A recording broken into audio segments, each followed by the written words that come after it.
اب یہ 3-4 باتیں بہت غور کرنے کی ہیں کہ ایسا کیا ہوا کہ ان کی روشنی بجھ گئی، کیا ان کے ایسے کام تھے۔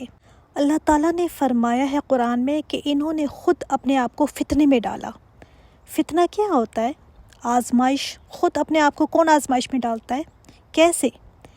جس جگہ پر انسان کو پتہ ہونا کہ میرا ایمان قائم نہیں رہ سکتا، وہاں پر جا کر بیٹھتا ہے یا وہاں پر جاب کرتا ہے۔ مثلاً کسی نے ایسی جاب کی کہ پتہ ہے یہاں پر میں نماز نہیں پڑھی جا سکتی، پھر بھی کر رہا ہے۔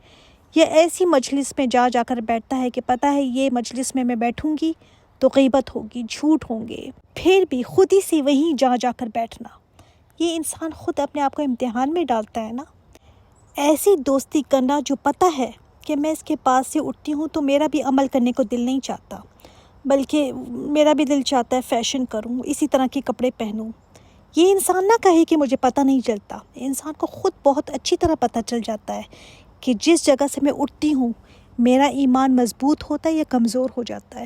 انسان کا ضمیر الارم بجانا شروع کر دیتا ہے، تو پتہ ہونے کے باوجود خود ہی ان جگہوں پر جا کر انہی لوگوں کے ساتھ بار بار بیٹھنا، یہ خود کو فتنے میں ڈالنا ہے نا۔ کیونکہ ایسے لوگوں کے ساتھ بیٹھ کر مجھے اللہ کا دین مشکل لگنے لگتا ہے، عمل کرنا مجھے مشکل لگتا ہے۔ تو یہ لوگ ڈاماڈول تھے، ان کو سمجھ ہی نہیں آتا تھا کدھر جاؤں، ایک طرف دنیا ہے دوسری طرف دین ہے، تو یہ ہر وقت اسی چش و پنج میں رہتے تھے۔ دین کی طرف جانے لگتے تو دنیا کھینچتی تھی، پھر تھوڑا کچھ پڑھ لیا، پھر تھوڑا ادھر کو ہو گئے، پھر دنیا نے کھینچا، پھر تھوڑا سا ادھر کو ہو گئے۔ تو ساری زندگی یہی کرتے رہے کہ ادھر چلیں یا ادھر، اور ساری زندگی یہی کہ کل کروں گی۔ یہ ایسے ہی ہے کہ کوئی شخص درخت کاٹنے گیا تو دیکھا بڑا مضبوط درخت ہے، سوچا اگلے سال کاٹوں گا، حالانکہ اگلے سال وہ درخت تو اور مضبوط اور تناور ہو جائے گا اور اس کی ہمت اور کم ہو جائے گی، تو وہ کل کبھی نہ آئی۔ 10 سال پہلے بھی کل کروں گی، پچھلے سال بھی کل کروں گی، اور آج بھی یہی کہ کل کروں گی۔ تو ان کی زندگی ڈماڈول ہی رہی، اور پھر اللہ تعالیٰ نے فرمایا کہ یہ لوگ شک میں ہی پڑے رہے۔ اس وقت تو شک یہ تھا نا کہ پتہ نہیں اللہ کے رسول یہ ہیں بھی یا نہیں۔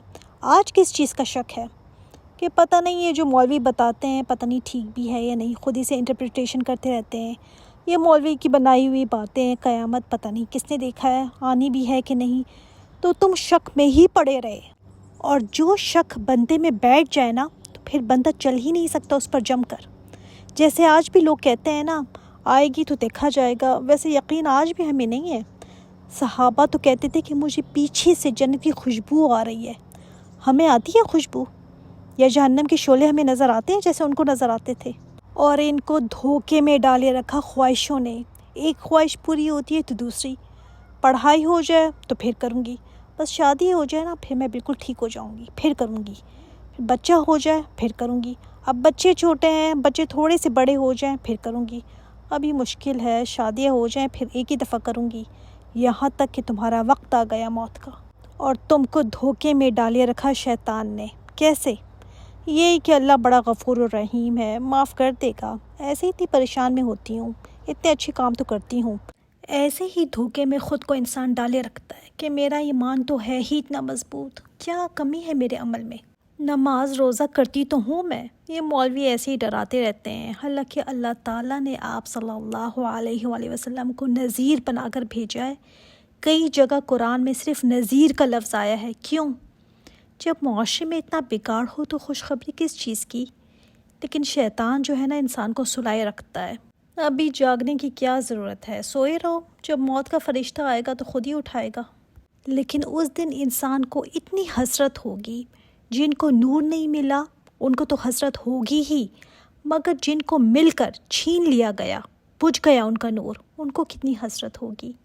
ایک تابعی تھے حذیل بن ایاز، وہ ڈاکو تھے، کسی کے گھر ڈاکہ مارنے گئے تو جو اللہ کا بندہ تھا وہ ایک آیت تلاوت کر رہا تھا اپنی نماز میں کہ کیا ابھی تک تمہارے لیے وہ وقت نہیں آیا کہ تمہارے دل اللہ کے ذکر سے نرم ہو جائیں؟